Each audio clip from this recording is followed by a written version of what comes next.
What's going on, YouTube? Good morning. It's about 6:45 in the morning my time, Pacific Standard.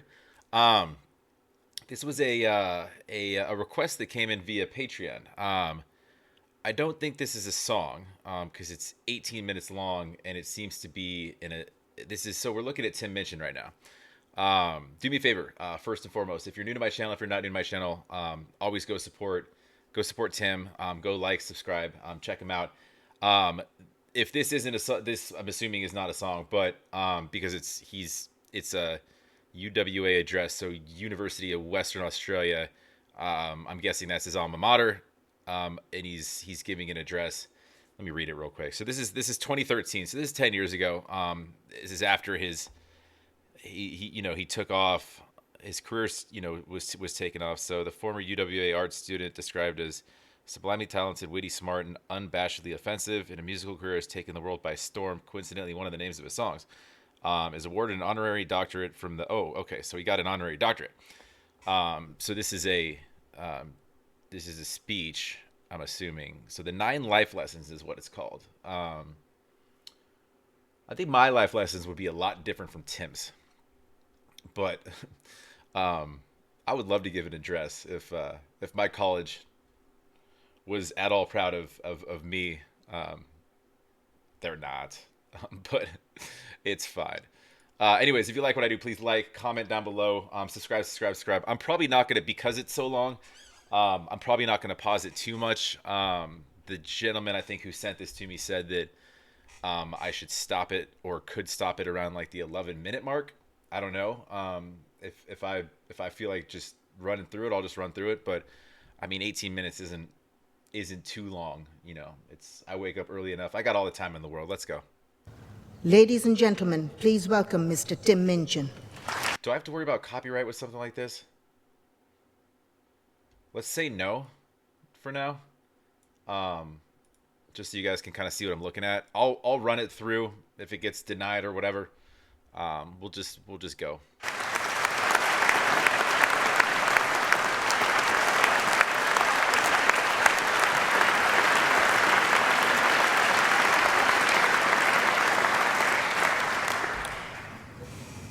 In darker days, I did a corporate gig at a conference for this big company who made and sold accounting software.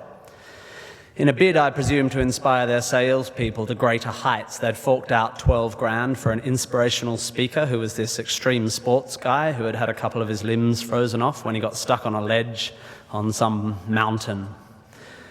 It was weird. Somebody giggled at that? Did they think that was a joke? Was that a joke? He got his limbs frozen off, stuck on a... Jesus. Already playing into the irony, because he's like, it was weird. We got this extreme sports guy, and then there's me, right? Obviously not an extreme sports guy. Software salespeople... He's an intellectual, but, I think, need to hear from someone who has had a long, successful, and happy career in software sales, not from an overly optimistic ex-mountaineer. Some poor guy who had arrived in the morning hoping to learn more about sales techniques ended up going home worried about the blood flow to his extremities. It's not inspirational, it's confusing. And if the mountain was meant to be a symbol of life's challenges and the loss of limbs a metaphor for sacrifice, the software guy's not going to get it. See, he's already taken the realism approach to it. He's like,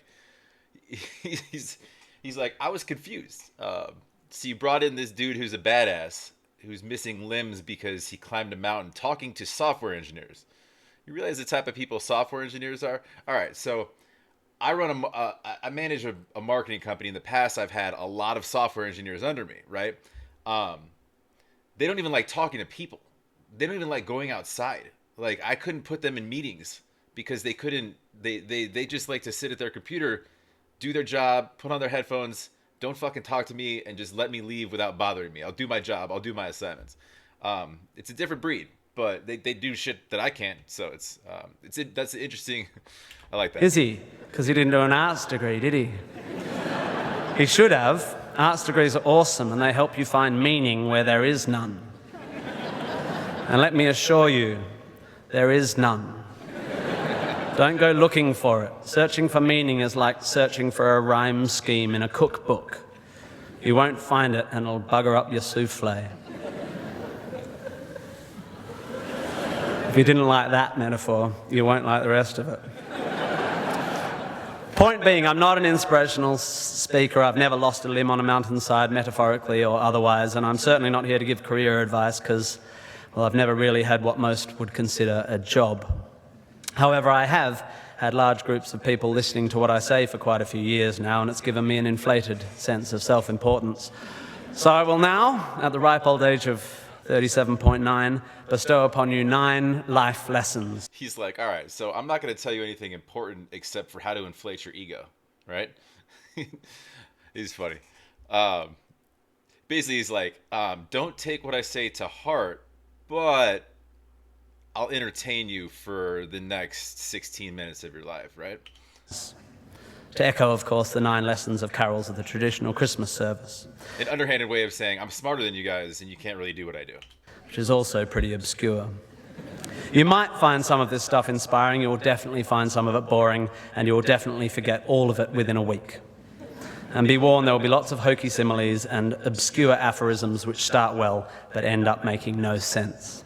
So listen up or you'll get lost, like a blind man clapping in a pharmacy trying to echolocate the contact lens fluid.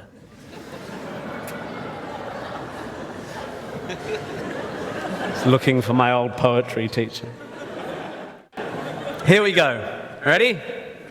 1, you don't have to have a dream. Americans on talent shows always talk about their dreams. Fine if you Martin Luther King disagrees. have something you've always wanted to do, dreamed of, like in your heart, go for it. After all, it's something to do with your time, chasing a dream. And if it's a big enough one, it'll take you most of your life to achieve, so by the time you get to it and are staring into the abyss of the meaninglessness of your achievement, you'll be almost dead, so it won't matter. I never really had one of these dreams, and so I advocate passionate dedication to the pursuit of short-term goals. Be micro-ambitious. Put your head down and work with pride on whatever is in front of you. You never know where you might end up. That's actually not bad advice. You chase a large dream and you spend all your time doing it. I mean, basically, like, it's the same way you should attack a day, right? If you ever read that book, like Eat That Frog, right? Tackle things in chunks, and you realize by the end of the day, you've gotten a lot done, right? Rather than seeing this giant day in front of you, either A, you're just going to say, fuck it, and, go back to bed or go about, the rest of your meaningless activities, or B, tackling things subsequently, small. So if you break a dream into parts, what's my end goal? I want to make $1 million in the next 3 years. All right, well, let's start with the first 100. And how am I going to achieve that? Well, we'll start with, basically just achievable goals rather than like a daunting task that at the end of the day you look at and stare at it every day and you're like, we're not going to get there. We're not going to get there. And then like you do little things and then you finally do and you're like, all right, now I'm dead. Just be aware the next worthy pursuit will probably appear in your periphery, which is why you should be careful of long-term dreams. If you focus too far in front of you, you won't see the shiny thing out the corner of your eye. Right? Good. Yeah, life's supposed to have its twists and turns. That's what guides us, right? We don't have unless you have extreme tunnel vision with your goals. Advice, metaphor. Look at me go. 2, don't seek happiness. Happiness is like an orgasm. If you think about it too much, it goes away.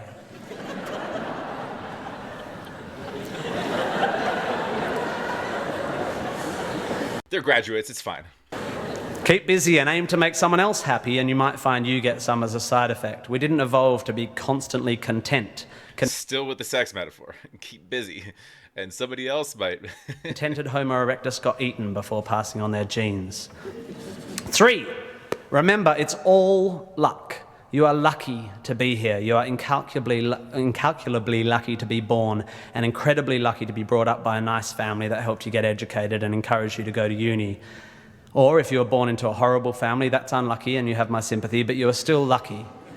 Lucky that you happen to be made of the sort of DNA that went on to make the sort of brain which, when placed in a horrible childhood environment, would make decisions that meant you ended up eventually graduating uni. Well done you for dragging yourself up by your shoelaces, but you were lucky. You didn't create the bit of you that dragged you up. They're not even your shoelaces. I suppose I worked hard to achieve whatever dubious achievements I've achieved, but I didn't make the bit of me that works hard. And any more than I made the bit of me that ate too many burgers instead of attending lectures when I was here at UWA. Understanding that you can't truly take credit for your successes, nor truly blame others for their failures, will humble you and make you more compassionate. Empathy is intuitive, but is also something you can work on intellectually. 4, exercise. I'm sorry, you pasty, pale, smoking philosophy grads, arching your eyebrows into a Cartesian curve as you watch the human movement mob winding their way through the miniature traffic cones of their existence.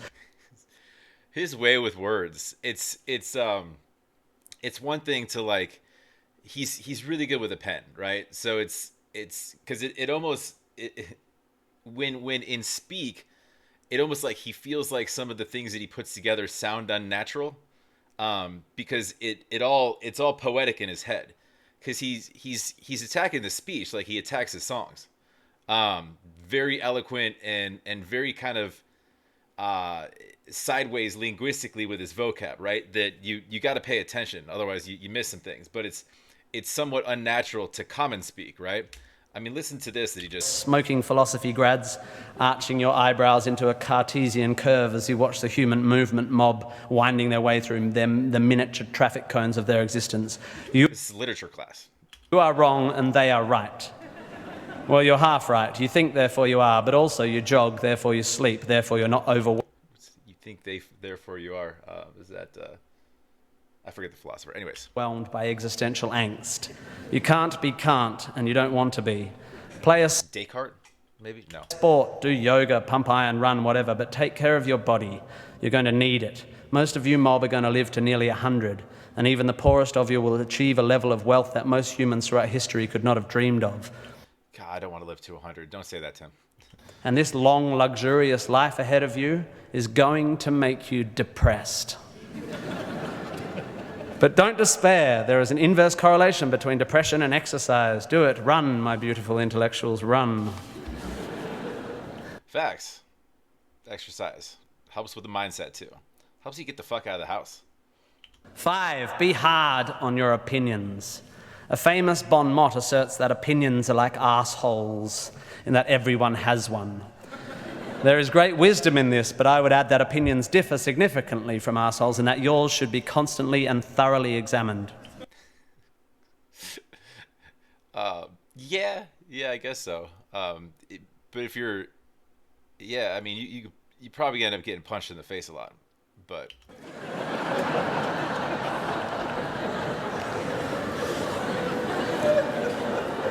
I used to do exams in here.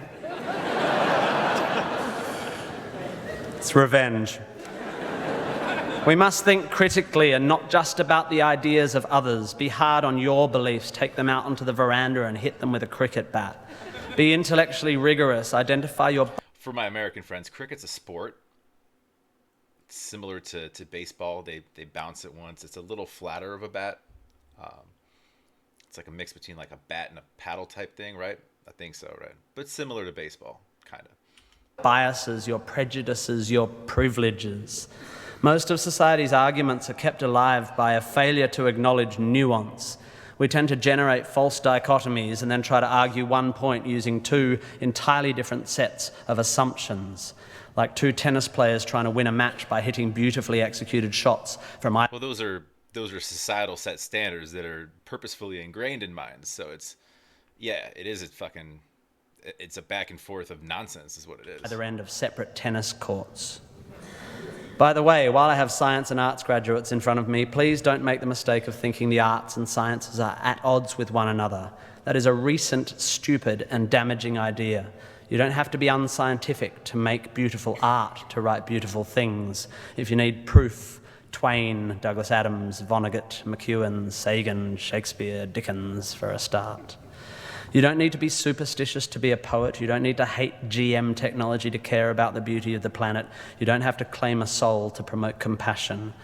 Science is not a body of knowledge nor a belief system. It is just a term which describes humankind's incremental acquisition of understanding through observation. Science is awesome. The arts and sciences need to work together to improve how knowledge is communicated. The idea that many Australians, including our new PM and my distant cousin Nick Minchin, believe that the science of anthropogenic global warming is controversial is a powerful indicator of the extent of our failure to communicate. The fact that 30% of the people in this room just bristled is further evidence still. The fact... I love that he knew that it was going to get a little shake, right? And you could hear it too. That bristling is more to do with politics than science is even more despairing. 6. Be a teacher. Oh, he has this way about like the way he emotes, just sentence to sentence, and being able to change his overall kind of mindset to change mood, not just for him but for those around, is really incredible. He's like, I'm gonna sort of tear you down for a 6. Hey guys, good morning. All right, what positive type of shit do I have to say right now? Teacher, please be a teacher. Teachers are the most admirable and important people. Nothing positive about that. Pay-wise, admirable, important facts. Necessary, unappreciated, underpaid, depressed, needed, but shat on. In the world. You don't have to do it forever, but if you're in doubt about what to do, be an amazing teacher. Just for your 20s, be a teacher. Be a primary school teacher, especially if you're a bloke. We need male primary school teachers. Even if you're not a teacher, be a teacher. Share your ideas. Don't take for granted your education. Rejoice in what you learn and spray it. 7. Define... He's like finding hidden jokes in his own writing, and you can see him kind of smirk. Spray it, and he kind of giggles. He's like, oh. Define yourself by what you love. I found myself doing this thing a bit recently where if someone asks me what sort of music I like, I say, well, I don't listen to the radio because pop song lyrics annoy me. Or if someone asks me what food I like, I say, I think truffle oil is overused and slightly... I hate fucking truffle oil. You use it one time and it's overused. It ruins truffle oil for the rest of everything ever. I went to one spot in Newport Beach in California and I got truffle fries with my burger. First time I ever had truffle fries in my life. Last time as well. And they just overused the fucking truffle oil, and I could like feel it and smell it on my fucking pores through the rest of the day. Sorry, I'm rambling. I'm gonna turn this into a 30-minute video, but I hate truffle oil that much because of that incident. It's like the first time you overdrink tequila and you smell your own vomit. You're not drinking tequila for a while. It's a different type of vomit. But similarly, the truffle oil. It's if it's too pungent, it's too powerful. It'll fuck you up. And every time I smell it now, I get sick. Slightly obnoxious. And I see it all the time online, people whose idea of being part of a subculture is to hate Coldplay or football or feminists or the Liberal Party. We have a tendency to define ourselves in opposition to stuff. As a comedian, I make my living out of it. But try to also express your passion for things you love. Be demonstrative and generous in your praise of those you admire. Send thank you cards and give standing ovations. Be pro stuff, not just anti stuff. So this is a lot of this. And this is in a nutshell is like I was reading some comments on one of the videos I posted is like because I was doing a lot of his much older stuff, which is all sort of very just straight comedic, tongue in cheek kind of nonsensical, just just him being really sarcastic, witty, funny, and the topics are egregious at times. Is just just kind of outrageous. And then I was sort of learning that and I was told that you get into his older stuff, he becomes a lot more reflective. And I think you're hearing that in this in being able instead of being somebody that makes somebody laugh, at some point coming to the realization that you have a platform to be impactful as people are not just laughing at you or with you, respecting you and the things that you say. So now you can be a little bit more loose with advising people and giving giving different different points of interest that aren't just comedic, but also could be guidance as well. So I think that, and that might be, what those comments were kind of geared to, is that he sort of, you could take the comedic and witty elements and channel that into something that's constructive rather than just this just outrageous and funny, right? Stuff. 8. Respect people with less power than you. I have in the past made important decisions about people I work with, agents and producers, big decisions based largely on how they treat the wait staff in the restaurants we're having the meeting in. I don't care if you're the most powerful cat in the room. I will judge you on how you treat the least powerful. That's good advice. So there. 9, finally, don't rush. You don't need to already know what you're going to do with the rest of your life. I'm not saying sit around smoking cones all day, but also don't panic. Most people I know who were sure of their career path at 20 are having midlife crises now. I said at the beginning of... You see his pause right there? He's like, he almost paused like in sort of reference to sort of making fun of himself in a sense. Like, are having midlife crisis now.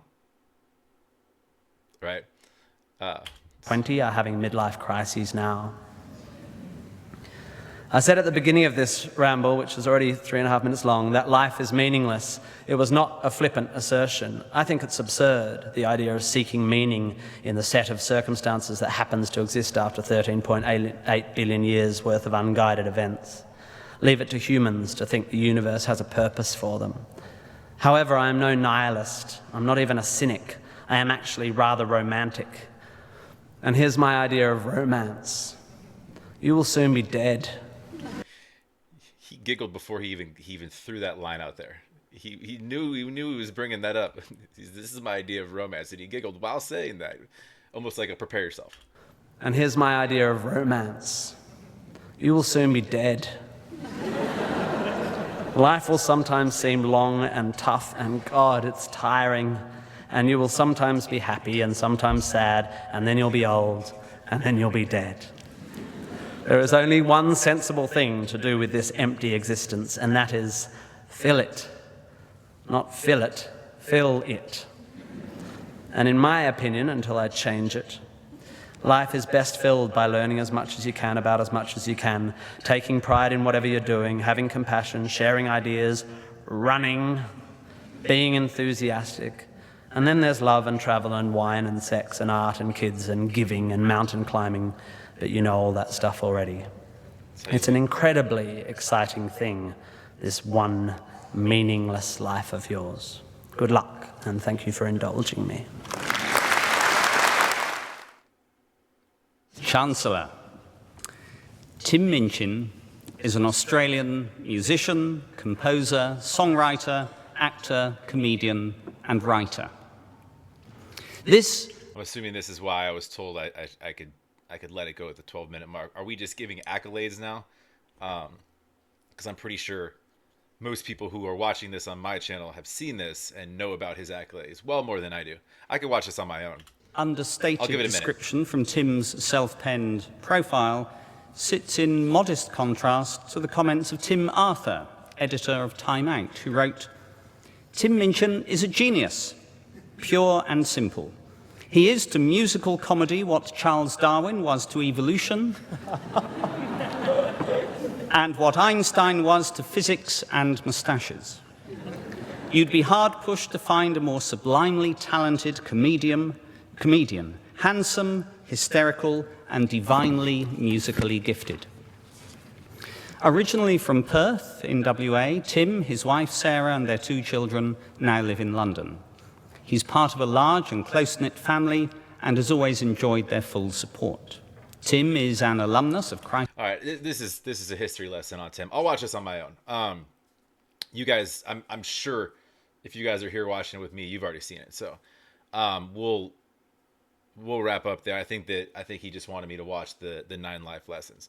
I think I gave my thoughts throughout, but no, that's